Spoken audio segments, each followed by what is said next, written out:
todos. Bien, mis amados hermanos, ya está con nosotros el hermano Nafri Machado. Yo sé que cuando nosotros invitamos a alguien, casi siempre solemos hablar de un pastor. Hermano Nafri no es pastor. Este es el Milusos en El Salvador, así le llamo yo. Y cuando digo Milusos, nosotros entendemos por alguien que puede hacer algunas cosas y que lo usan para muchas cosas. Pero Nafri hace muchas cosas profesionales. Imagínense que él es el encargado de dirigir la enciclopedia que va a estar en la conferencia general de nuestro país. Todos los artículos que se han editado, la historia, tener que investigar lo que ha pasado en El Salvador por más de ¿cuántos años?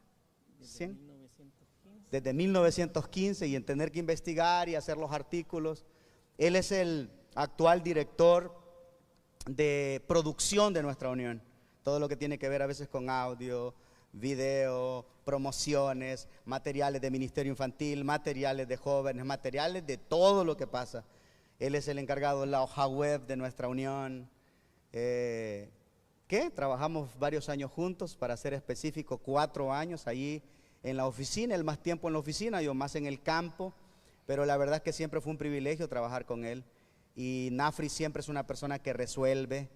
Cuando yo hablaba con la iglesia, les contaba por qué elegí que tú vinieras y les dije que yo podía traer un doctor en liderazgo. Hay varios, yo los conozco, pero te elegí a ti porque a ti te encanta estar donde suceden las cosas, que es la iglesia local. De una cuna muy humilde del oriente del Salvador, él ha trabajado en varias áreas de nuestra iglesia, ha sido director de escuela, maestro de escuela. La unión lo llamó para trabajar y gustosamente está allí, solo que ahora yo lo molesto y le digo, ahora pasas más en funciones pastorales, porque ahora le digo, estás viajando más que yo, porque seguido está en Estados Unidos, que lo invitan a Guatemala, a otros países, haciendo evangelismo, y de manera muy sencilla enseña la palabra de Dios. No hago esto para ensalzarlo a él, pero siempre lo he admirado, lo he respetado, y pocas personas están para ti cuando los necesitas. Nafri es una de las personas que cuando tengo un problema, yo siempre está ahí. Nafri, necesito esto. Si lo tengo, pastor, ya se lo mando. Yo sé que pasa muy ocupado, así que gracias, Nafri, por estar acá, por tomarte el tiempo de acompañarnos, y la iglesia levantando la mano te da la bienvenida. Todos estamos listos para escuchar la palabra de Dios y espero que en esta jornada Dios te use como te ha usado los años pasados. Es un privilegio para mí volverte a tener y estar junto contigo. Que Dios te bendiga. Que el Señor les bendiga, queridos hermanos. Con tantas cosas que el pastor Alférez ha dicho de mí, me dan ganas de bajarme y escucharme. Sí, ¿verdad? No. La verdad que el Señor nos llama a servir.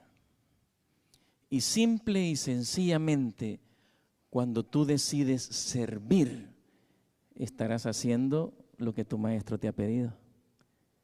Y siempre te irá bien. Recuerda eso. Y el Señor nos ha llamado a servir a todos. Para mí es un verdadero privilegio poder estar con ustedes en esta jornada, liderando con intencionalidad. Las cosas no se generan simplemente porque el tiempo o la vida pasa. Las cosas, las acciones, los resultados se dan porque se trabaja, porque se hace un esfuerzo por ello.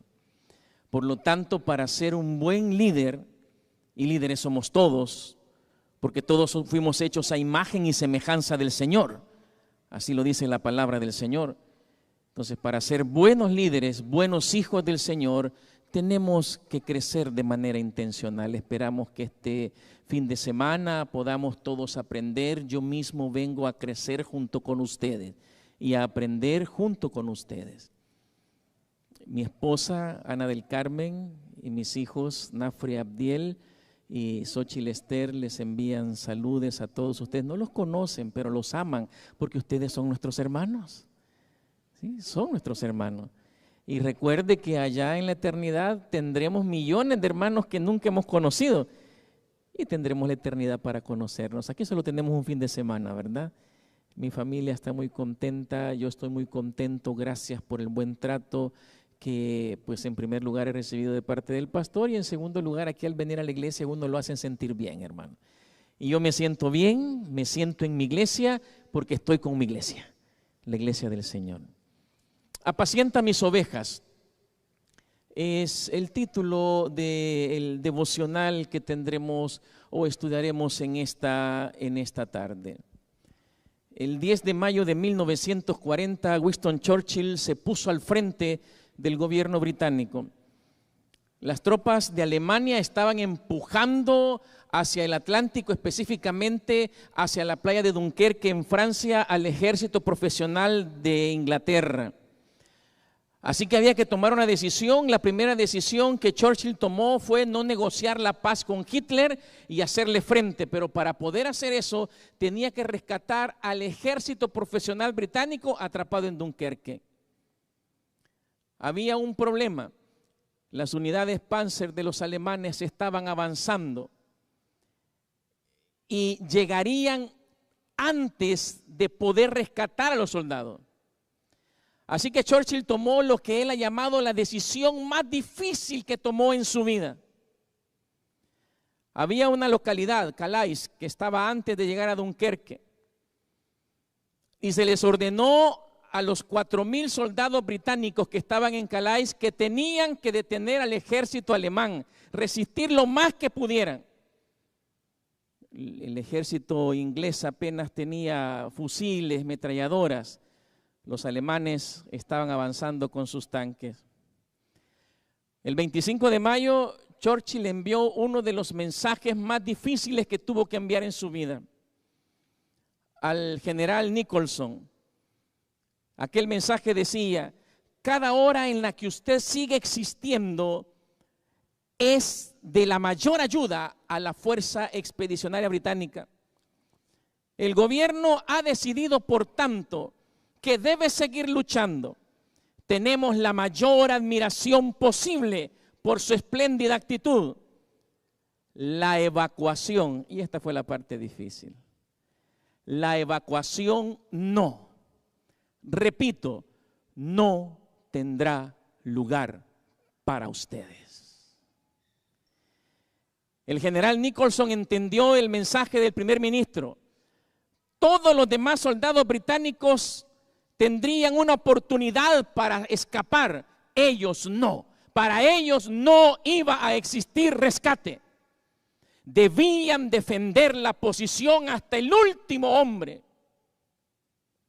Por 4 días, esos 4,000 soldados británicos se enfrentaron a las unidades Panzer de los alemanes, dando tiempo para que el ejército de Inglaterra, 200,000 hombres más 100,000 hombres franceses, pudiesen ser rescatados. Cuando al fin los alemanes conquistaron Calais, de los 4,000 hombres solo habían quedado 30. El general Nicholson cumplió y sus soldados cumplieron. La pregunta es, ¿por qué asumieron ese sacrificio? ¿Habrá sido por la paga? ¿Por disciplina? Fueron llamados a servir a su país y lo cumplieron hasta las últimas consecuencias. ¿Por qué sirves al Señor? ¿Qué es lo que te motiva? ¿Qué es lo que hace que día tras día tú te enfrentes al enemigo? El capítulo 21 del Evangelio de San Juan es un apéndice impresionante. Le invito a que lo busquen, vamos a leer algunos versículos de este capítulo. En realidad, Juan cierra su libro en el capítulo 20. Allá es el cierre, al final del capítulo 20 ustedes ven que Juan cierra, pero el capítulo 21 lo agrega como un apéndice, como un extra, como una escena oculta en las películas. Ya no era parte del libro, pero era importante. Y se nos muestra el llamado a servir más emotivo que el Señor ha hecho a algún humano. Leamos primero San Mateo, deje una marquita ahí en San Juan 21, pero leamos San Mateo 28, versículo 7. Jesús dio esto es para entender el contexto del capítulo 21 de Juan.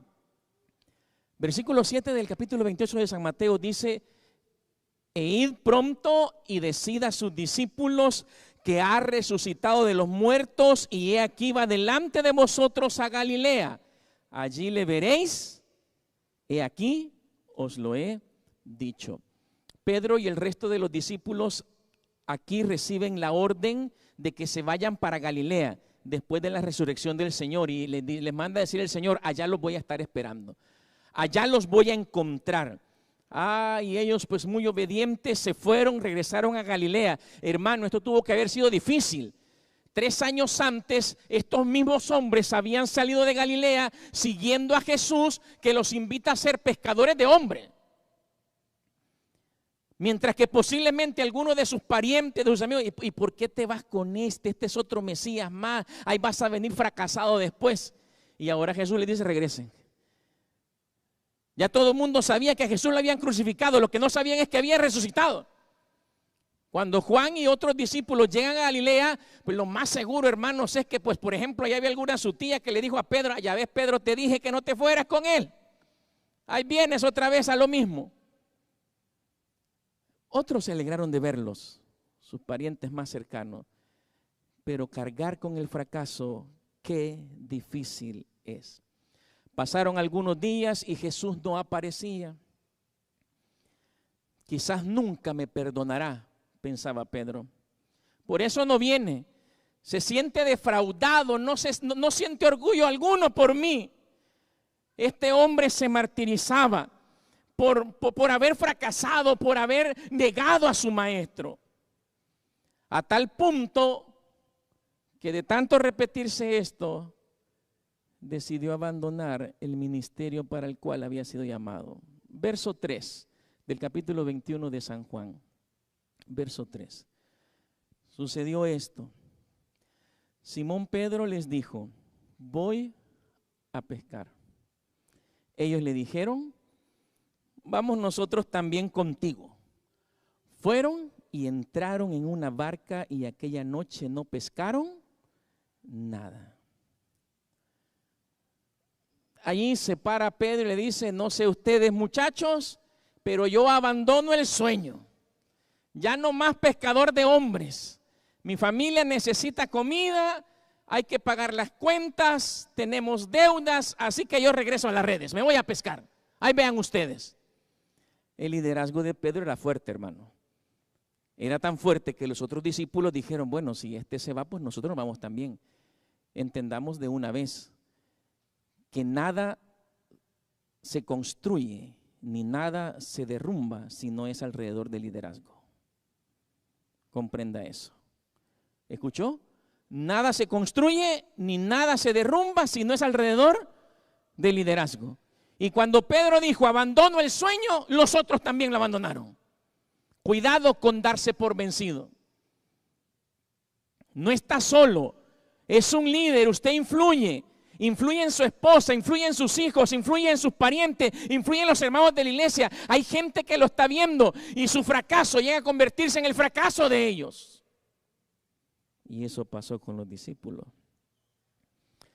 Tristemente, el fracaso toca otra vez a su puerta y no pescaron nada esa noche. Lo más seguro es que Pedro se recordó y se martirizó más lo que había pasado 3 años atrás, cuando una noche no habían pescado nada y de repente el maestro le dijo: bueno, vamos a pescar. Y Pedro vuelve a acordarse. Pasaron toda la noche en vela y no pescaron nada. De repente ellos vieron allá en la orilla una silueta, a la distancia. Alguien estaba de pie en la playa, en la penumbre de la madrugada, con la bruma matinal y la contraluz del amanecer. Los discípulos no lograron distinguir quién era. Solo era una silueta, una sombra. Posiblemente un mendigo. Los mendigos se iban a poner allí a la orilla del lago esperando que llegaran los pescadores y pedirles algún pescado para comer. Posiblemente era eso. Verso 5. Hijitos, ¿tenéis algo de comer? Y le respondieron: no. Miren, Jesús les dijo algo así como: muchachos, chamacos, cipotes, hey, patojos, mis niños. Es en los evangelios, es la única vez que Jesús llama de esta manera a los apóstoles. Es que se está presentando de una manera paternal y cariñosa. Recuerden que no solo Pedro era el fracasado, todos habían fracasado. En el momento que el maestro fue arrestado, todos salieron corriendo. Pero ahora Jesús se presenta como su Padre, porque mis queridos hermanos, eso es lo que es Jesús para nosotros, es nuestro Padre. Un Padre que nos ama, un Padre que nos abraza, un Padre que nos ayuda, que nos corrige cuando es necesario, pero con amor.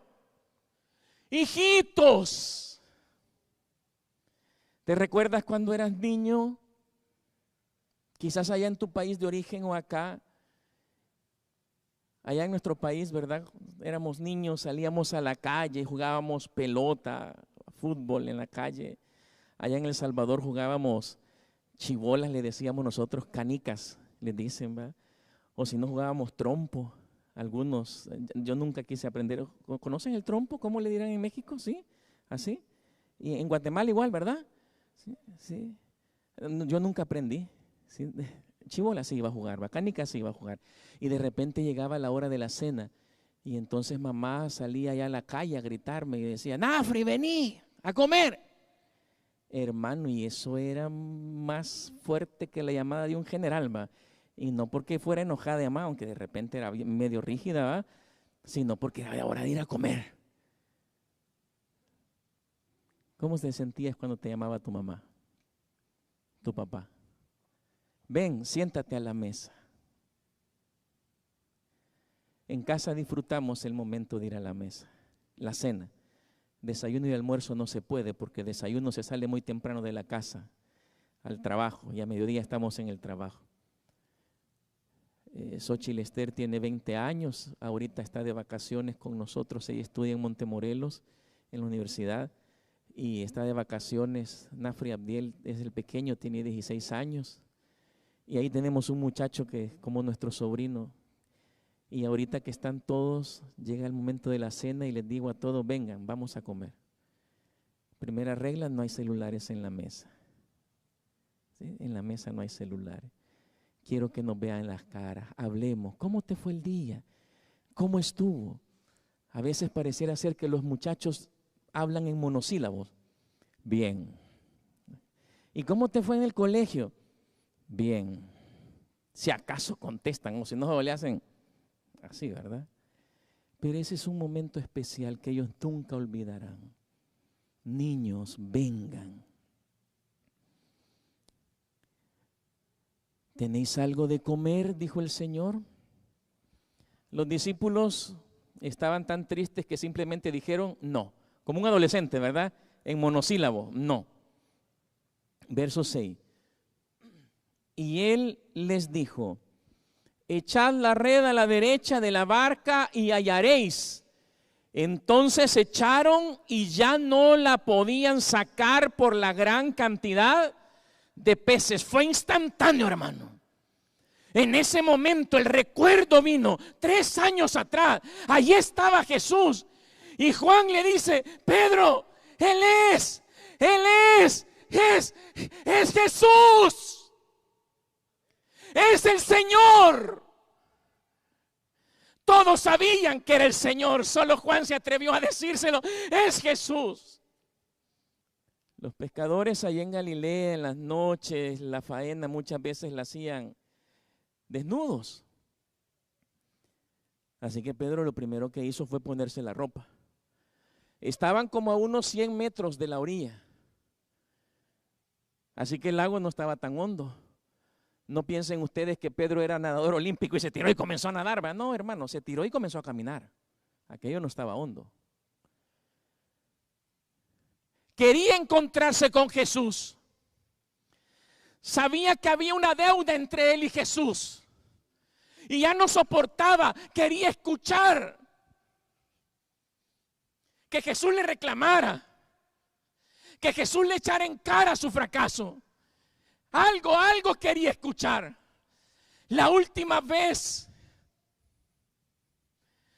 después de que el gallo había cantado, había visto la tierna mirada del Salvador. Solo se acordaba del momento cuando salió corriendo y se fue allá al árbol donde Jesús había estado sudando gotas gruesas de sangre y comenzó a llorar. Y solo se acordaba cómo sus lágrimas se habían revuelto con la sangre de Jesús que estaba en aquel árbol. Y ahora quiere encontrarse con Jesús.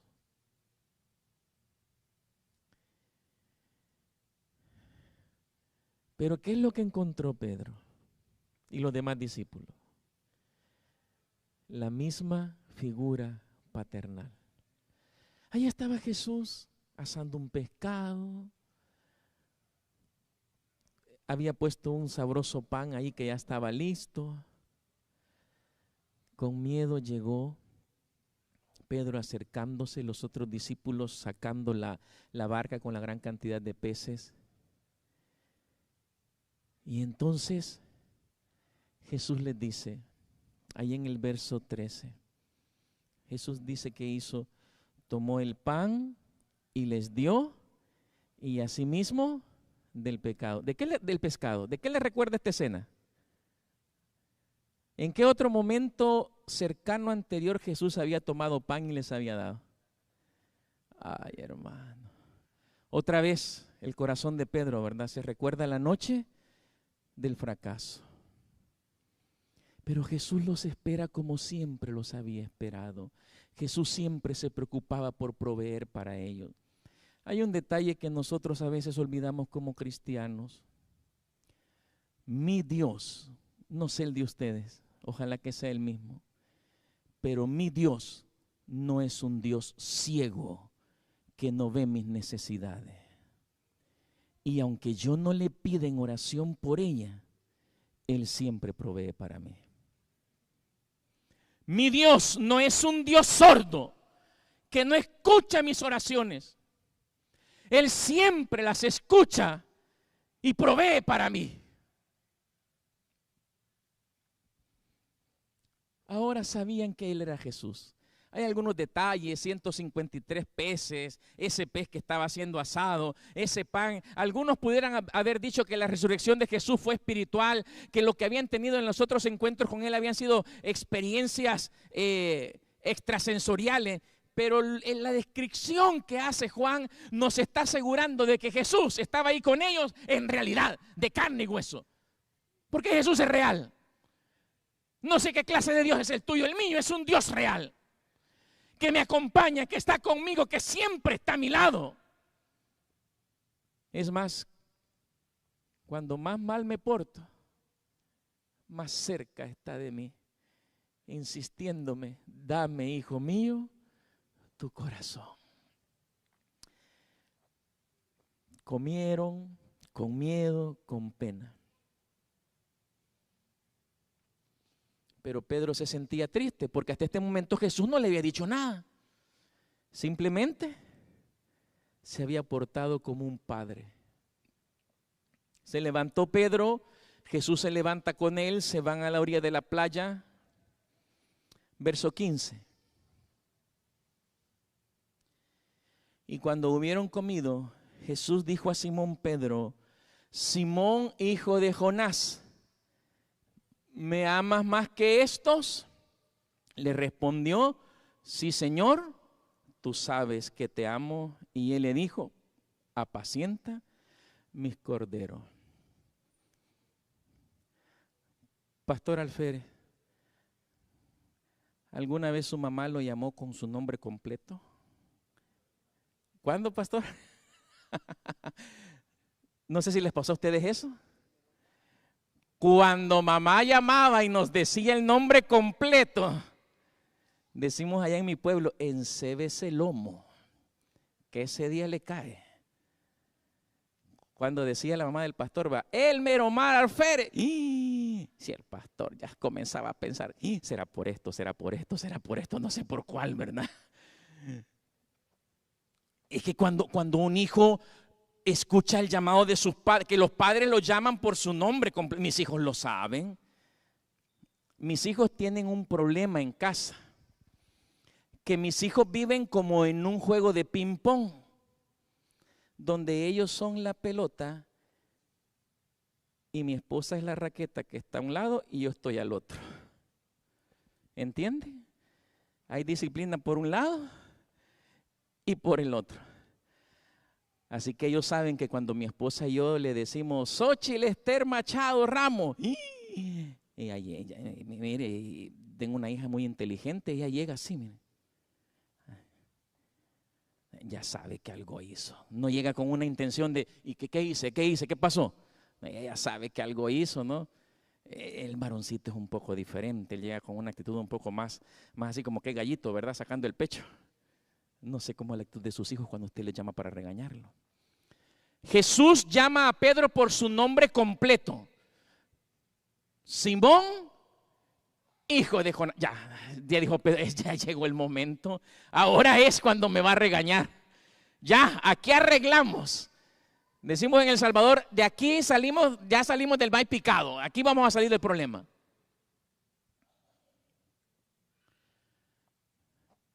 Y la pregunta, ¿habían solo hombres? Cualquiera podía pensar que es un poco incómoda, ¿no? Porque le dice, ¿me amas más que estos? Allá hay un juego de palabras muy interesante. Jesús 3 veces le dirige la misma pregunta a Pedro, Pedro, ¿me amas?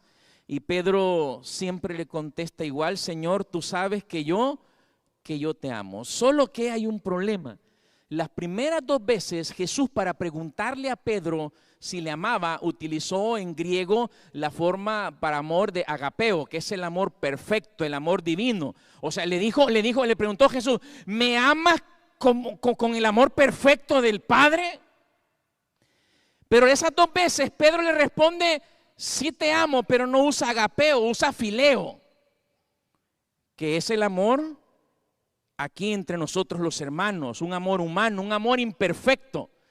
Y cuando Jesús le pregunta, ¿me amas perfectamente? Pedro le responde, tú sabes que te amo, pero me conoces, Señor. Sabes que soy débil, pero yo te amo. No se excusó, no trató de minimizar su fracaso, lo aceptó. Eso es lo que el Señor necesita de nosotros los cristianos, especialmente de nosotros los líderes, sencillamente de que fallamos, que somos seres humanos, que le amamos, que lo seguimos amando. Y porque fallamos, necesitamos su perdón.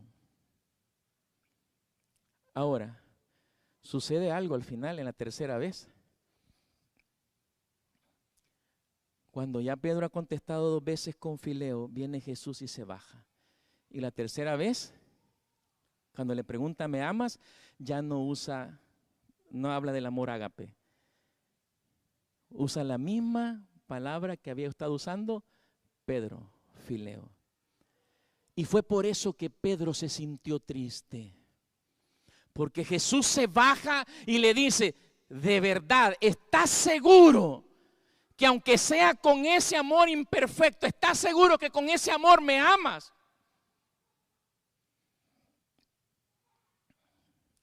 Tú sabes que te amo como puedo, imperfectamente, con todas mis limitaciones, con todas mis caídas, pero también con todas mis fuerzas. Te amo, Señor, pero te puedo volver a fallar. Fue la sincera respuesta de Pedro. Y entonces Jesús le dijo, trato hecho, Pedro. Si me quieres con todo lo que tú puedes dar de ti, eso me basta para confiar el cuidado de mi rebaño a ti. Apacienta mis corderos. Te reintegro a tu misión pastoral, a tu misión de líder. Tus errores y tus pecados te descalifican para el ministerio. Pero tu arrepentimiento es suficiente para calificarte para el ministerio. A pesar de la traición de un día, el maestro confirma a Pedro como apóstol de por vida. El Señor desea confirmar tu liderazgo de por vida. Ahora, hay un detalle. Versos 18 y 19. de cierto te digo, cuando eras más joven te ceñías e ibas a donde querías, mas cuando ya seas viejo extenderás tus manos y te ceñirá otro y te llevará a donde quiera. Verso 19, esto dijo dando a entender con la muerte, con qué muerte había de glorificar a Dios. Y dicho esto añadió, sígueme. Esto es como una cuarta pregunta para Pedro. ¿Me amas lo suficiente para seguirme bajo cualquier circunstancia? ¿Estás dispuesto a servirme hasta las últimas consecuencias? El maestro no nos garantiza lo que el mundo entiende por éxito. No, él nos promete la gloria eterna. En nuestro mundo los hombres son admirados porque levantan imperios, porque crean grandes empresas, pero en realidad los más nobles y admirables en el reino eterno son aquellos que son capaces de expandir el reino de Cristo Jesús.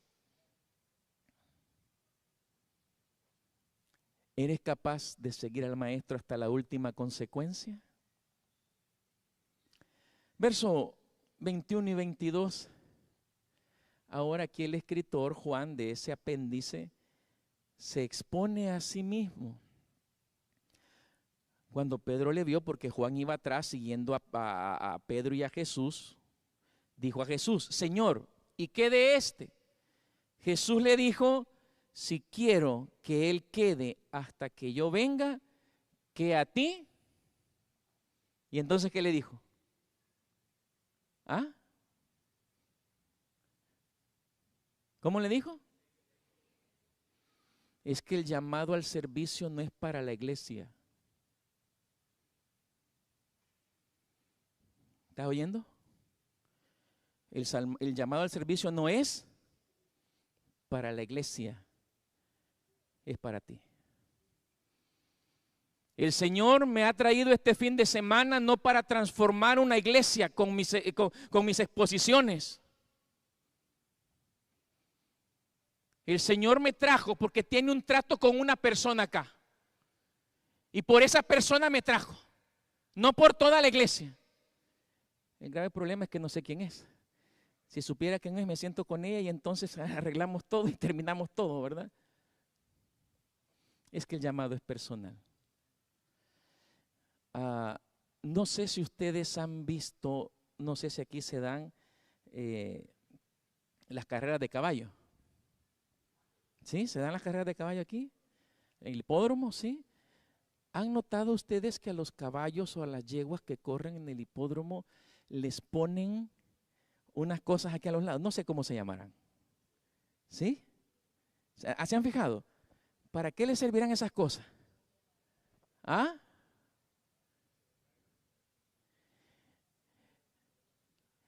La yegua y el caballo, con esas cositas se les está diciendo, a ti no te importa lo que veas a los lados. Sigue. El llamado a servir es para ti. Es individual, es particular. Deja de mirar a otros, deja de compararte con quien no debes. Asume tus decisiones, tu compromiso como discípulo, tu liderazgo aquí en la iglesia. Había un hermanito ahí en mi iglesia que dejó de ser anciano de iglesia. El asunto es que cuando dejó de ser anciano de iglesia fue porque él no quiso ser anciano, siempre se le nombró y se le invitó y él no quiso, ¿verdad? Dejó de ir a la iglesia. Y cuando se le visitó, él dijo, hasta que el pastor que está ahorita se vaya, yo voy a regresar a la iglesia. Nunca explicó qué problema había tenido con el pastor. Solo que el pastor se fue y el hermano no regresó. Vino otro pastor. Se fue este y él no regresó como a los 22 años más o menos. Y ese es el problema cuando vemos a los hombres. Uy, miren, a los que pusieron de ancianos nombres y eso. Ay, no, esos dan pena, esos ancianos que han puesto ahora. Ese director de escuela sabática, no, esa directiva, uy, eso no.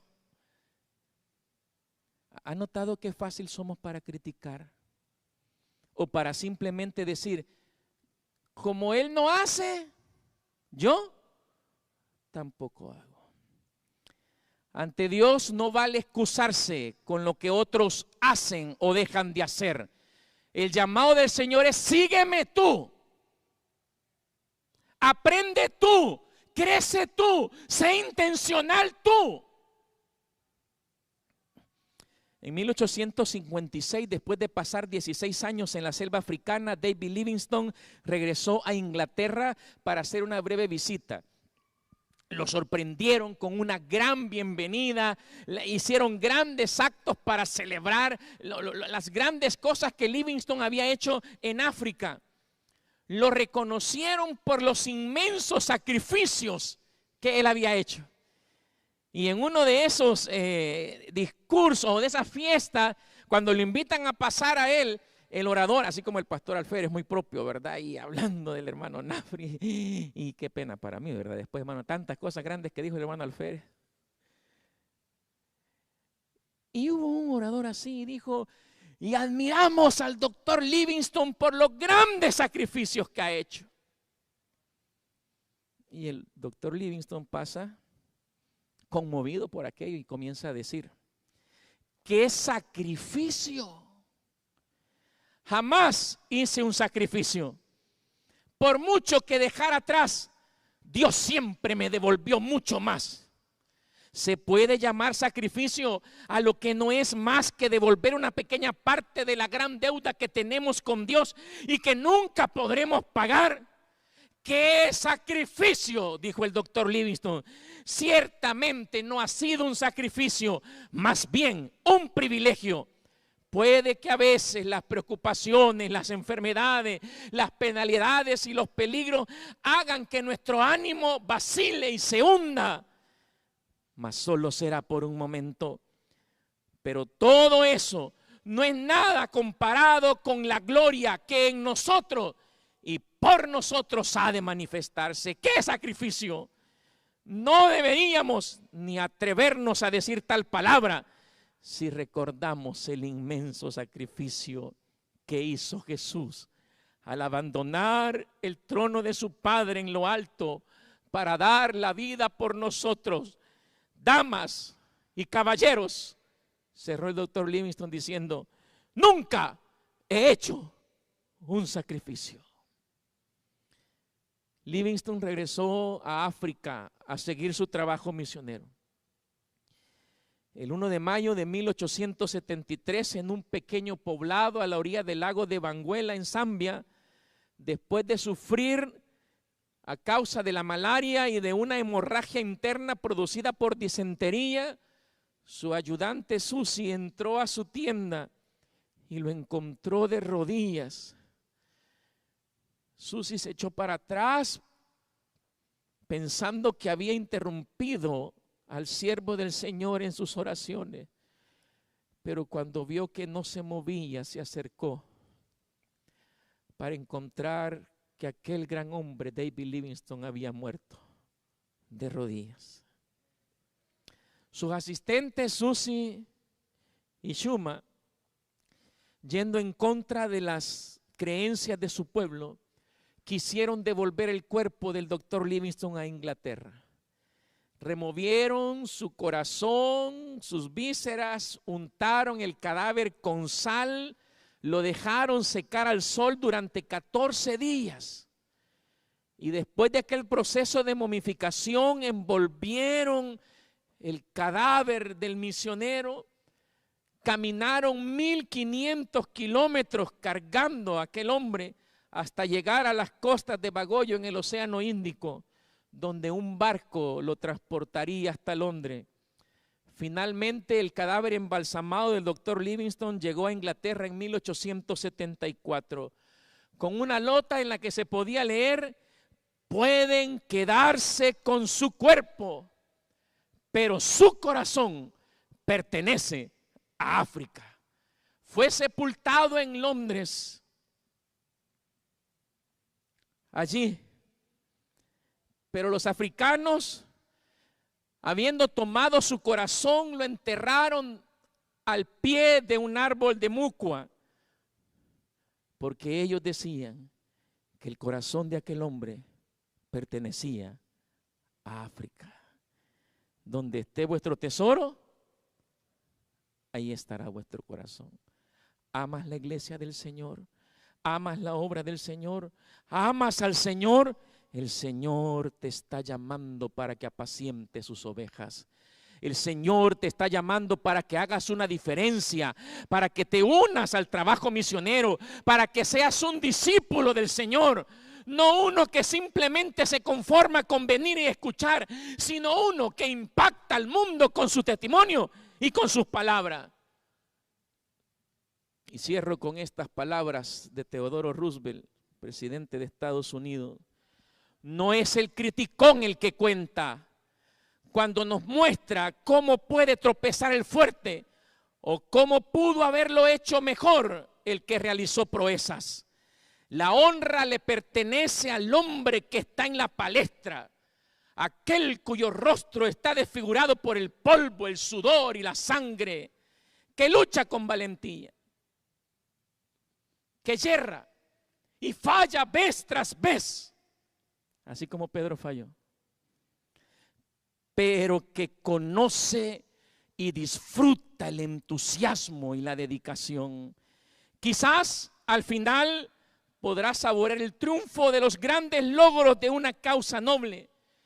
Y si en el peor de los casos fracasa, lo hace mientras se esfuerza, de manera que nunca se le encontrará entre aquellas almas frías y tímidas que no conocen ni la victoria ni la derrota.